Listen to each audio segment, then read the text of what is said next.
الحمد لله وكفى وسلام على عباده الذين اصطفى اللهم صل على سيدنا محمد وعلى آل سيدنا محمد وبارک وسلم۔ ایک مختصر سی معروف دعا جو نبی اکرم صلی اللہ علیہ وسلم اکثر مانگا کرتے تھے، اللہم انی اسألک الہدی والتقی والعفاف والغنی۔ اس پر کچھ گزشتہ ہفتے عرض کیا تھا، 4 چیزوں کا اس میں سوال کیا گیا ہے اللہ رب العزت سے۔ 2 باتیں عرض کی تھیں، ہدایت اور تقوی۔ تیسری چیز جو اللہ تبارک و تعالی سے مانگی گئی ہے وہ ہے پاک دامنی، اور چوتھی چیز وہ ہے غنا۔ پاک دامنی انبیاء علیہ السلام کی، جتنے بھی انبیاء علیہ السلام گزرے ہیں تمام کے اندر یہ صفت پائی گئی ہے، اور پھر جو جتنا اللہ کے نبی کے قریب ہوتے ہیں اتنی ہی ان کے اندر پاک دامنی پائی جاتی ہے۔ اسے ہم حیا کا نام بھی دے سکتے ہیں۔ اللہ تبارک و تعالی پاک دامنی اختیار کرنے والوں کو، حیا کا دامن تھامنے والوں کو انعامات سے بھی نوازتے ہیں، اور جس کو شرم و حیا کی دولت میسر آ جائے، جس کو پاک دامنی جیسی نعمت نصیب ہو جائے تو یہ بہت بڑی سعادت ہے، اور اسے اس سعادت پر اللہ کا شکر ادا کرنا چاہیے۔ حضرت یوسف علیہ السلام، ایک وقت تھا کہ بھائیوں نے ان کو کنویں میں ڈالا، اور پھر ایک وقت آیا جب وہ مصر کے بازار میں فروخت ہو رہے تھے۔ اس کے بعد غلامی کی زندگی تھی جو گزار رہے تھے، جیل بھی ان کو جانا پڑا، لیکن فرماتی ہیں کہ انہوں نے پاک دامنی کا دامن نہیں چھوڑا، اپنی عصمت کی حفاظت کرتے رہے آخر وقت تک۔ تو اللہ تبارک و تعالی نے اس پاک دامنی پر انعام عطا فرمایا کہ جو غلامی کی زندگی چند سال پہلے گزار رہے تھے، اللہ رب العزت نے ان کو تخت مصر پر بٹھا دیا۔ کسی کتاب میں دیکھا تھا کہ ایک مرتبہ کسی علاقے کے ایک رئیس، بہت بڑے سیٹھ، انتہائی امیر و کبیر شخص کی بیوی، جو انتہائی حسین بھی تھی اور مال و دولت بھی انہیں اللہ نے خوب عطا کیا تھا، تو ناز نخرہ بھی پھر زیادہ آ جاتا ہے۔ تو ایک دن وہ اپنے گھر میں تھی، اپنے خاوند کو ناز نخرے دکھا رہی تھی، بناؤ سنگھار کیے ہوئے تھی۔ اپنے خاوند کے سامنے وہ کہنے لگی کہ شاید ہی کوئی ایسا بندہ ہو، شاید ہی کوئی ایسا انسان زمین پر ہو جو مجھے دیکھ لے، میرا حسن دیکھ لے اور میری تمنا نہ کرے۔ خواہش ضرور اس کے دل میں پیدا ہوئی۔ خاوند نے اس کی طرف دیکھا اور اس نے کہا کہ کیوں نہیں، ایسے بندے ہیں جنہیں تمہاری پرواہ تک نہیں ہوگی۔ تو بیوی نے کہا ایسے کون ہو سکتا ہے؟ اس نے کہا اس وقت اور تو مجھے یاد کوئی نہیں، ہمارے اپنے شہر میں جنید رہتے ہیں، جنید بغدادی، اور میرا خیال ہے کہ وہ اسے تیرے حسن کی کوئی پرواہ نہیں ہوگی۔ بیوی نے کہا ٹھیک ہے، دیکھ لیتے ہیں، یہ کیسی بات ہے؟ اگر وہ مرد ہے تو یقیناً نظر اٹھا کر دیکھے گا، اور جب ایک بار دیکھے گا تو تما بھی کرے گا۔ چنانچہ وہ خوب بند سنور کر حضرت جنید بغدادی رحمۃ اللہ علیہ کے پاس پہنچ گئی، مسئلہ پوچھنے کے بہانے۔ جب وہاں پہنچی تو بات کرتے کرتے اس نے جان بوجھ کر اپنا نقاب کھول دیا، چہرہ کھول لیا۔ حضرت جنید بغدادی رحمۃ اللہ علیہ کی نظر جوں ہی چہرے پر پڑی انہوں نے فوراً اللہ کے نام کی ضرب لگائی۔ بس وہ ضرب لگی، زبان جنید کی تھی لیکن سامنے خاتون موجود تھی، وہ سیدھا اس کے دل میں اتر گئی۔ واپس آئی تو لباس بدل لیا، وضو بنایا، مصلی بچھایا اور نماز کے لیے کھڑی ہو گئی۔ نماز کے بعد تسبیح لے کر بیٹھ گئی۔ رات ہوئی تو قرآن پاک کھول کر تلاوت کرنے بیٹھ گئی۔ بس اب مصلی ہے، تسبیح ہے اور تلاوت ہے اور ذکر و اذکار ہے۔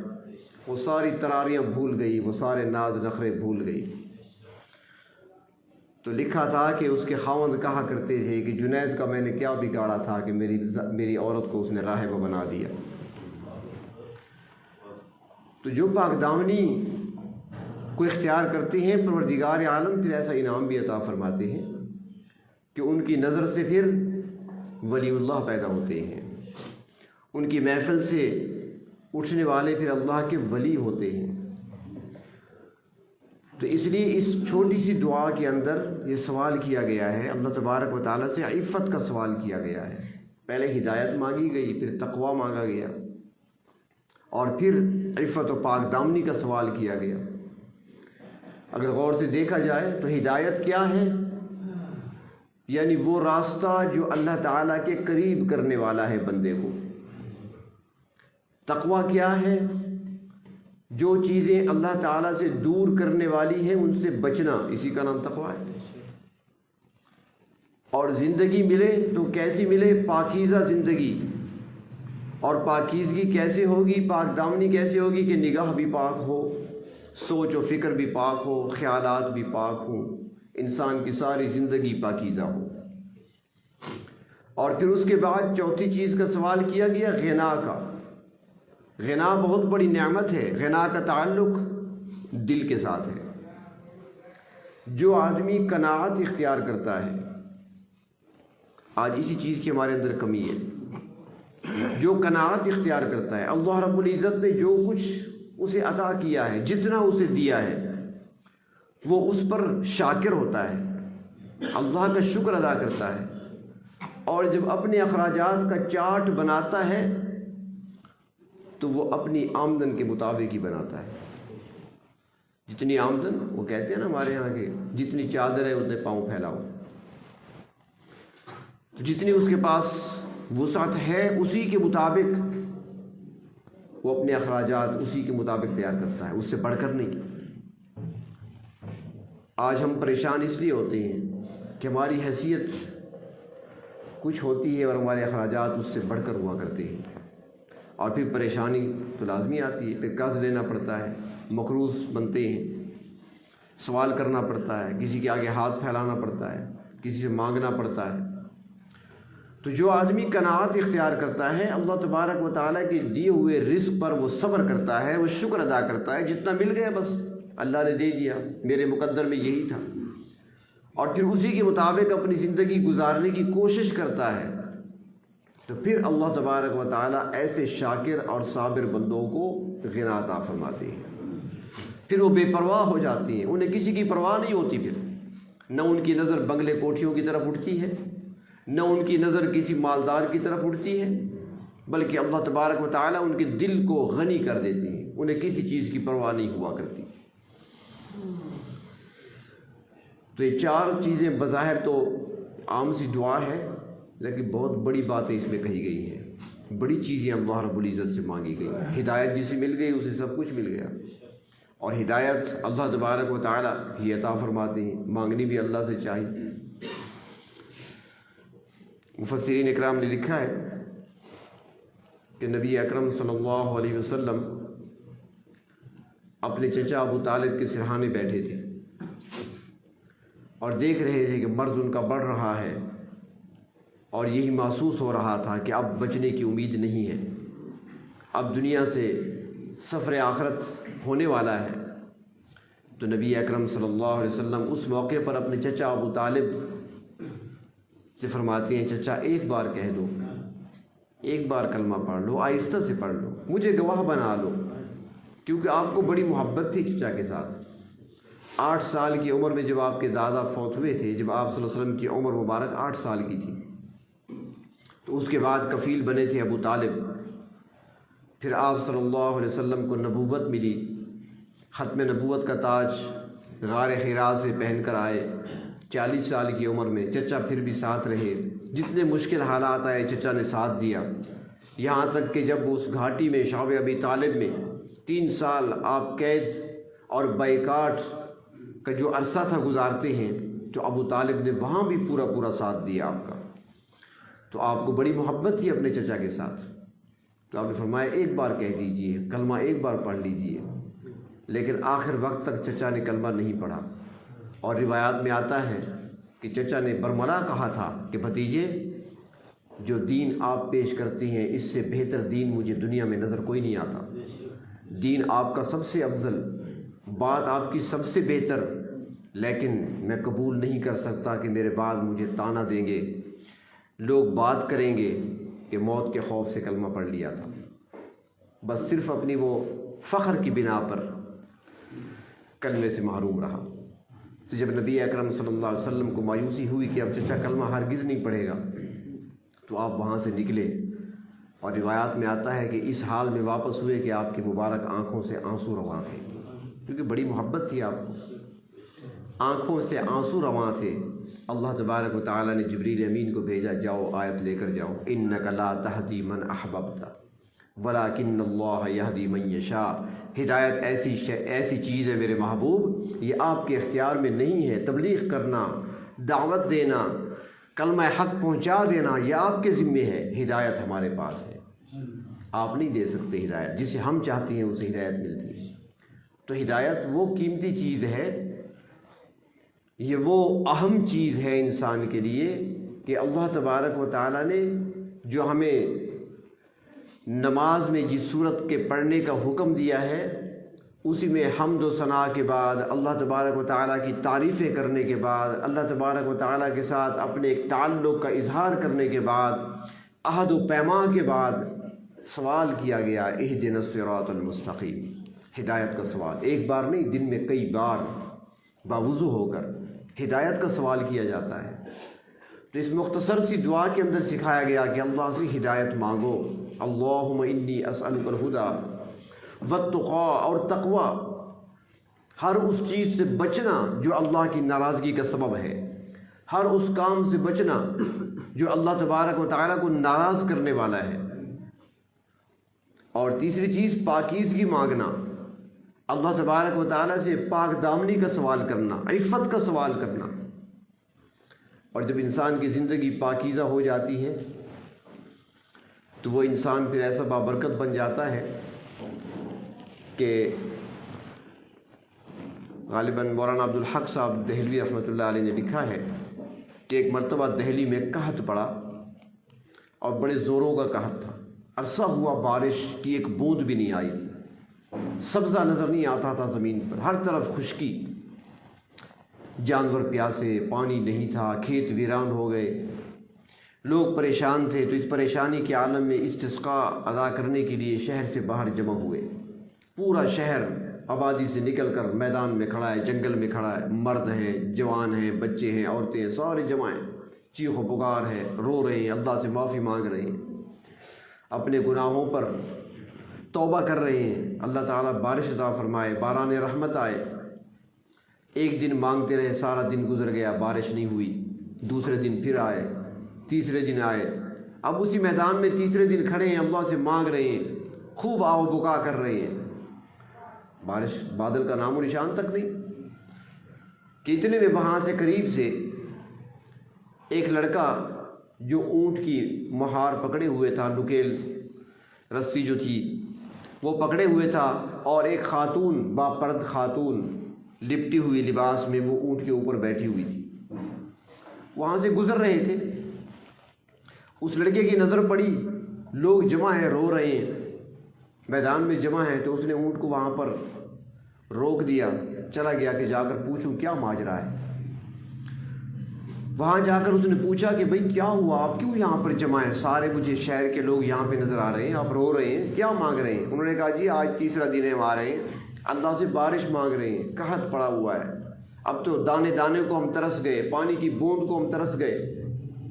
اس نے کہا اچھا اتنی سی بات ہے، ٹھہرو میں دعا کرتا ہوں۔ وہ لڑکا دوڑ کر گیا اور جس اونٹ پر خاتون بیٹھی ہوئی تھی اس کے پلو کو پکڑ لیا اور آسمان کی طرف دیکھا. بس ابھی وہ اس کے ہاتھ میں اس خاتون کا پلو ہی تھا کہ بادل آئے اور برسنا شروع ہو گئے. لوگ دوڑے فوراً لڑکے کے پاس آئے کہ آپ نے کون سی دعا مانگی, کیا عمل کیا آپ نے؟ اس نے کہا میرے پاس کوئی عمل نہیں, یہ اونٹ پر سوار میری والدہ ہے. جب میں پیدا ہوا تھا تو میرے والد صاحب فوت ہو گئے تھے. میری والدہ محترمہ بیوہ ہو گئی تھی. انہوں نے ساری زندگی بیوگی میں گزاری ہے. میری خاطر دوسری شادی نہیں کی, انہوں نے میری تربیت کرتی رہیں. لیکن میں نے جب سے آنکھ کھولی ہے میں نے اپنی ماں کی پاک دامنی کو دیکھا ہے. میں نے اس کی نگاہوں کی پاکیزگی کو دیکھا ہے. میں نے اس کے پاکیزہ خیالات کو دیکھا ہے. میں نے اس کے ساری زندگی کو پاکیزہ پایا ہے. تو آج میرے دل میں خیال آیا کہ پاک دامنی اللہ کے ہاں بڑی مقبول عبادت ہے, تو کیوں نہ آج اپنی والدہ کی پاک دامنی کی برکت سے سوال کیا جائے. چنانچہ میں آیا, میں نے اپنی ماں کا دوپٹہ اور اس کا پلو پکڑ لیا. میں نے اللہ سے سوال کیا میرے پروردگار, میں نے اپنی والدہ کی پاک دامنی کو دیکھا ہے, اگر اس کی یہ پاک دامنی آپ کے ہاں مقبول ہے تو اس کی برکت سے باران رحمت عطا فرما. اللہ تعالیٰ نے بارش دے دی. تو جو پاک دامنی کو اختیار کرتے ہیں, اپنے آپ کو پاکیزہ رکھتے ہیں, اپنی عفت و عصمت کا خیال رکھتے ہیں, تو پروردگار عالم انہیں نوازتے ہیں, دنیا کے اندر بھی اور آخرت میں بھی ان کو نوازا جائے گا. حدیث شریف میں یہ بھی آتا ہے کہ روز قیامت کوئی سایہ نہیں ہوگا, وہاں پر کوئی درخت نہیں ہوگا, کوئی دیوار نہیں ہوگی جس کا سایہ مل سکے, وہاں پر کوئی چٹان بھی نہیں ہوگی جس کے سائے میں کوئی بیٹھ جائے. میدان ہوگا سارا چٹیل میدان. تو فرمایا کہ اس موقع پر ایک سایہ ہوگا جسے عرش کا سایہ کہا جاتا ہے, اور اس کے نیچے 7 قسم کے لوگ بیٹھے ہوں گے. ایک وہ بھی ہوگا جس نے اللہ کے خوف سے گناہ کو چھوڑا ہوگا اور پاک دامنی کو اختیار کیا ہوگا, وہ بھی اس اللہ کے عرش کے سائے کے نیچے اس دن بیٹھے ہوں گے. اور ساتھ ہی چونکہ مالی معاملات میں انسان اکثر دھوکہ کھا جاتا ہے, مال کی حرص انسان کے اندر زیادہ آ جاتی ہے, تو اس لیے ہمیں قناعت کا سبق سکھایا گیا. اور پھر قناعت کی جب تعلیم دی گئی اور انسان جب قناعت کو اختیار کرتا ہے تو پھر اللہ رب العزت اس کو غنا قلب عطا فرماتے ہیں. اور اسی دعا کے اندر اس کا بھی سوال کیا گیا, اللہ غنا عطا فرما. کیونکہ ہم سوال کرتے ہیں, اللہ سے مانگتے تو ہیں ہم, لیکن ہماری چونکہ توجہ اس طرف نہیں ہوتی, ہمیں ترجمہ نہیں آتا, معنی نہیں آتے کہ ہم مانگ کیا رہے ہیں اللہ سے, اس لیے ہماری دعاؤں کے اندر وہ تاثیر نہیں پائی جاتی. اگر ہم توجہ سے اور دھیان سے مانگیں اور دعا کے مفہوم کو اپنے ذہن میں رکھتے ہوئے اللہ تبارک و تعالیٰ سے ہم سوال کریں تو اس دعا کی پھر لذت بھی کچھ اور ہوتی ہے, اور پھر وہ دعا قبول بھی ضرور ہوا کرتی ہے. تو اللہ تبارک و اور دوسری بات یہ بھی عرض کروں کہ اللہ تبارک و تعالیٰ سے برکت کی دعا مانگا کریں, روزی میں, رزق میں, صحت میں, اللہ رب العزت سے برکت کی دعا مانگا کریں. وہ ہمارے بزرگ گزرے ہیں, حضرت مولانا پیر غلام حبیب نقشبندی رحمۃ اللہ علیہ, جن کے خلیفہ ہیں حضرت پیر ذوالفقار احمد صاحب نقشبندی جھنگ والے. ان کے شیخ تھے, وہ یہاں ڈیرہ تشریف لایا کرتے تھے. تو ایک مرتبہ ان سے کسی نے پوچھا کہ حضرت آپ کی عمر کافی ہو گئی ہے, کافی بڑی عمر کے تھے اور بیمار بھی رہتے تھے, بلڈ پریشر کے مریض بھی تھے اور شوگر کے مریض بھی تھے.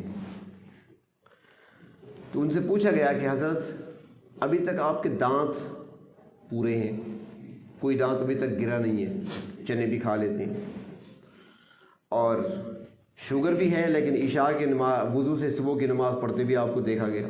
رمضان شریف میں عشاء تراویح کا وضو کیا, تراویح بھی پڑھی ہے, ساری رات اپنی عبادات کی ہوتی رہی, صبح کی نماز بھی پڑھی ہے, اشراق بھی پڑھی, اس کے بعد واش روم گئے. شوگر کے مریض بھی تھے, باقی صحت بھی اچھی تھی. تو ان سے پوچھا گیا کہ حضرت صحت کا راز کیا ہے؟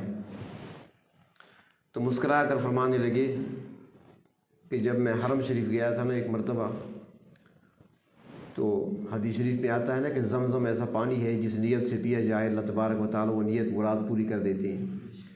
تو میں نے اپنے جسم کے لیے جسمانی طور پر میں نے برکت کی سوال کیا تھا, برکت کی میں نے درخواست کی تھی, برکت کا سوال کیا تھا, تو اللہ رب العزت نے میرے جسم میں برکت رکھ دی ہے. تو اس لیے اللہ تعالیٰ سے برکت مانگنی چاہیے. خیر ان کا مانگنا اور تھا، ہمارا مانگنا اور ہے. ان کا ایک تعلق اور تھا اور ایک رابطہ اور تھا.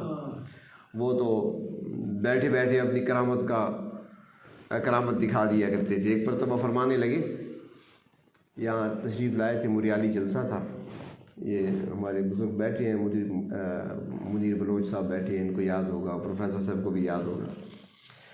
تو فرمانے لگے کہ میں کشمیر گیا تھا، سردی کا موسم تھا، اور فرمانے لگے کہ میری یہی قمیض تھی جو پہنے ہوئے ہوں، اور صبح درس دے رہا تھا نماز کے بعد.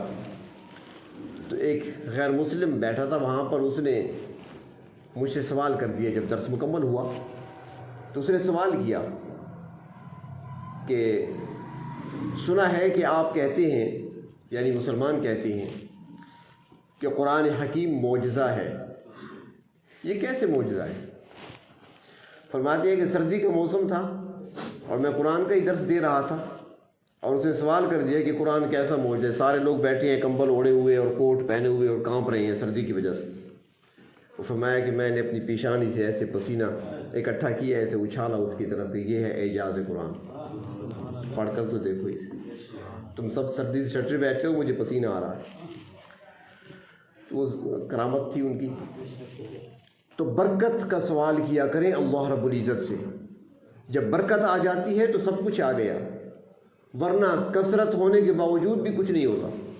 بہت سے لوگ ہوتے ہیں ایسے، تجوریاں بھری ہوتی ہیں، ان کے کام نہیں آتا. اور یہ برکت آپ دیکھ بھی سکتے ہیں، بڑی آسان سی بات ہے. ہمارے مدارس کو دیکھ لیں. اب بھی ایک سرکاری ملازم جس کی تنخواہ 50,000 60,000 روپے ہے، 20 دن کے بعد اس کے پاس کچھ نہیں ہوتا، ادھار مانگتا پھرتا ہے. وہ کبھی ایک سے 5,000 لیے، کبھی دوسرے سے 10,000. یہ روزمرہ کے معمولات میں سے آپ بھی دیکھ لیں، ہم بھی دیکھ رہے ہیں، مشاہدات ہیں. اس کے مقابلے میں ایک مدرسے کا مدرس تنخواہ اس کی 8,000 ہے. وہ زیادہ آپ کو خوش نظر آئے گا، لباس بھی اس کا اچھا ہوگا، کھانا بھی اچھا ہوگا، گھر کی افراد کی تعداد بھی زیادہ ہوگی.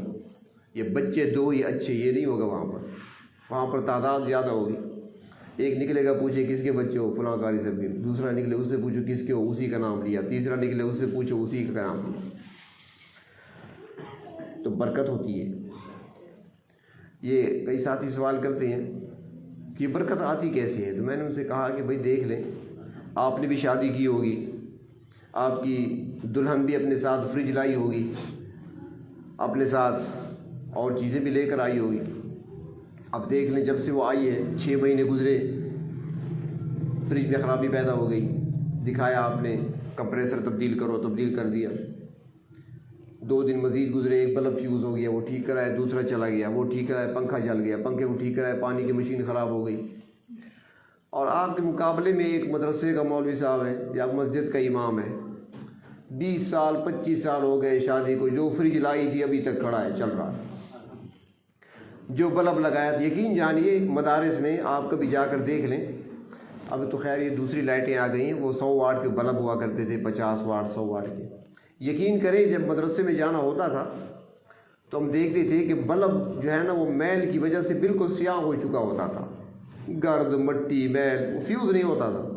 پتہ نہیں کتنے سالوں کا کھڑا ہے. ہم پوچھتے تھے یہ کب لگایا تھا؟ کہتے یاد نہیں ہے کب لگایا تھا. جبکہ گھروں میں ہر دوسرے دن بلب فیوز، مہینہ گزرنے کے بعد بلب فیوز. ایک مرتبہ ایک دکان پہ گیا میں، پرانی بات ہے، تو میں نے اس سے کہا بلب چاہیے کسی اچھی کمپنی کا دیں. اس نے کہا ایسے نہ کہیں آپ. میں نے کہا کیوں؟ اس نے کہا اچھی کمپنی تو وہی ہوگی جس کا بلب جلدی فیوز ہوگا. وہ فیوز ہوگا تو باقی بکیں گے نا، تو کمپنی چلے گی، وہ اچھی کمپنی ہوگی. بیکار کمپنی وہ ہوگی جس کا بلب لگا لیا بس فیوز ہی نہیں ہوتا. تو یہ چیزیں ہوتی ہیں، اسی کا نام برکت ہے. اللہ تبارک و تعالیٰ ایسے راستے کھولتے ہیں، روزی کے لیے ایسے اسباب پیدا فرماتے ہیں کہ انسان کی سوچ ہی نہیں ہوتی وہاں تک، انسان کی عقل کی رسائی نہیں ہوتی. لیکن اللہ پر بھروسہ تو کریں، اللہ تبارک و تعالیٰ کی ذات پر بھروسہ تو کر کے دیکھیں نا کہ وہ کیسے کھلاتے ہیں، کیسے پلاتے ہیں. ہمیں یقین نہیں ہوتا، اور یہی وجہ ہے کہ آج ہم بھوکے رہ جاتے ہیں. حضرت جنید بغدادی رحمۃ اللہ علیہ کے پاس ایک مرید آیا اور اس نے آ کر کہا کہ حضرت حج پہ جا رہا ہوں، دعا فرمائیے. تو انہوں نے کہا کہ کچھ ہے بھی تمہارے پاس؟ انہوں نے کہا نہیں۔ خرچہ وغیرہ، اس زمانے میں تو قافلے چلتے تھے، پیدل لوگ جایا کرتے تھے، اونٹوں کے قافلے چلا کرتے تھے، بھائی کوئی اونٹ وغیرہ سواری ہے؟ اس نے کہا نہیں۔ تو سواری کرائے پہ لینی پڑے گی، کرایہ ہے؟ اس نے کہا نہیں وہ بھی نہیں۔ کھانا پینا بھی پڑے گا، وہ انتظام ہے؟ اس نے کہا نہیں، حج پہ جا رہا ہوں۔ حضرت نے بھی ایسے نہیں کہا کہ بغیر اسباب کے نہ جاؤ، انہوں نے بھی نہیں کہا، انہوں نے جیب پہ ہاتھ ڈالا، 1 روپیہ نکل آیا، یوں سمجھے ایک سکہ نکل آیا، فرمایا اچھا یہ بھی رکھ لو تمہارے کام آئے گا، اللہ اس میں برکت دے دی۔ برکت کی دعا فرما دی، اس نے لے کر جیب میں رکھ لیا۔ اب اس 1 روپے سے کیا بنے گا؟ اب وہ چلا اس طرف جہاں سے قافلے چلتے تھے، آج کل جس طرح لاری اڈا ہوتا ہے، بسیں جہاں ٹھہرتی ہیں تو وہاں پر قافلے چلا کرتے تھے سرائے سے، شہر کے باہر سے۔ تو اب جا رہے ہیں کہ کوئی قافلہ مل جائے، مجھے کوئی ذریعہ بن جائے تاکہ میں حج پہ چلا جاؤں۔ جب وہاں گئے تو دیکھا کہ سرائے کے باہر ایک شخص کھڑا ہوا ہے۔ اس نے دور سے اسے آتے دیکھا تو اس نے آواز دی کہ بھائی جان حج پہ جاؤ گے؟ اس نے کہا جی ارادہ تو ہے۔ اس نے کہا یار ایک کام کر لو۔ کوئی کیا کرے؟ اس نے کہا کہ ایک آدمی نے کرائے پہ اونٹ بھی لیا تھا، کرایہ بھی دے چکا ہے، اور ہمارا معاہدہ یہ تھا، اس نے کہا تھا اگر وقت پہ نہ آیا میں تو پھر تم چلے جانا، انتظار تو قافلہ نہیں کرے گا، 150 بندہ ہو 200 بندہ کس کا انتظار کرے؟ اس نے کہا تھا اگر ٹائم ہو جائے تو تم چلے جانا، اور جو میں کرایہ دے چکا ہوں اس اونٹ پر کسی اور کو بٹھا دینا۔ تو اب بندہ وہ آیا نہیں، کرایہ دے چکا ہے، آپ کی مہربانی ہوگی اس اونٹ پر بیٹھ کر ہمارے ساتھ چلے جائیں۔ اس نے کہا ٹھیک ہے جی، سواری کا انتظام ہو گیا۔ اب قافلہ چلا آگے، جب شام کا وقت ہوا قافلہ رکا، اب کھانے پینے کا انتظام کرنا تھا۔ تو ایک شخص اس کے پاس آ گیا، اس نے کہا میرے بھائی باقی سارے قافلے والے تو جانتے ہیں، ان سے تو بات ہو چکی ہے، آپ نئے تھے، آپ بعد میں آئے تھے شامل ہوئے قافلے میں، تو میری ایک درخواست ہے کہ میں نے ایک نظر مانی تھی پہلے کہ جب میں حج پہ جاؤں گا تو حج کے سفر میں جس قافلے میں جاؤں گا تو اس قافلے کے واپسی تک کھانے پینے کے سارے اخراجات میں جیب سے ادا کروں گا۔ اب آپ کی مہربانی ہوگی میری دعوت اگر قبول کر لیں تو۔ مہربانی بھی ادا ہو رہی ہے، شکریہ بھی ادا ہو رہا ہے، انتظام بھی ہو رہا ہے۔ اس نے کہا ٹھیک ہے جی، کھانے پینے کا انتظام بھی ہو گیا۔ جہاں پر لباس پرانا ہوا پھٹا کہیں سے مل گیا۔ اس طریقے پر کئی مہینے لگ گئے۔ حج پر تو سفر پہ کافی وقت لگتا تھا اس زمانے میں، کئی مہینے گزر گئے جاتے ہوئے آتے ہوئے، پھر مکہ مکرمہ میں قیام، پھر مدینہ طیبہ میں قیام، پھر وہاں سے واپسی۔ عرصے بعد واپسی ہوئی۔ جب واپس پہنچے تو سوچا کہ گھر بعد میں جاؤں گا، پہلے حضرت کے پاس چلا جاؤں۔ حضرت کو ملنے کے لیے چلے گئے۔ حضرت جنید بغدادی رحمۃ اللہ علیہ کی خدمت میں حاضر ہوئے، سلام کیا۔ حضرت نے فرمایا تم تو حج پہ جا رہے تھے؟ جی حضرت گیا تھا۔ کب واپسی ہوئی؟ جی ابھی واپس آ رہا ہوں۔ فرمایا اچھا میں نے 1 روپیہ دیا تھا؟ اس نے کہا جی وہ تو ابھی تک میری جیب میں ہے، خرچ کرنے کی نوبت ہی نہیں آئی۔ حضرت جنید بغدادی نے فرمایا چلو مجھے واپس کر دو پھر۔ یہ برکت ہے، اللہ سے برکت مانگیں تاکہ ساری ضروریات پوری ہو جائیں۔ ضرورتیں پیسوں سے پوری نہیں ہوا کرتی۔ پیسوں سے دوائی خریدی جا سکتی ہے لیکن صحت پیسوں سے نہیں ملا کرتی۔ پیسوں سے آپ گولیاں تو خرید لیں گے لیکن نیند کو نہیں خرید سکتے۔ کتنے لوگ ہیں جو گولیاں کھاتے ہیں پھر بھی کروٹیں بدلتے رہتے ہیں، راتیں ان کی جاگتے ہوئے گزر جاتی ہیں۔ ہر چیز پیسوں سے نہیں ملا کرتی۔ اللہ سے برکت کا بھی سوال کیا کریں۔ تو انسان جب قناعت کرتا ہے جو اللہ نے اسے عطا کر رکھا ہے، جب اس پر قناعت اختیار کرتا ہے تو پھر اللہ رب العزت اس کو غنا عطا فرماتے ہیں، اس کے دل کو غنی بنا دیتے ہیں، پھر وہ بے پرواہ ہو جاتا ہے، اسے پھر کسی کی ضرورت نہیں رہتی، نہ اس کا ہاتھ کسی کے سامنے پھیلتا ہے، نہ کسی سے سوال کرتا ہے، نہ کسی سے مانگتا ہے، بلکہ جس حال میں ہوتا ہے اس حال میں وہ خوش ہوتا ہے اور اللہ رب العزت کا شکر ادا کرتا رہتا ہے۔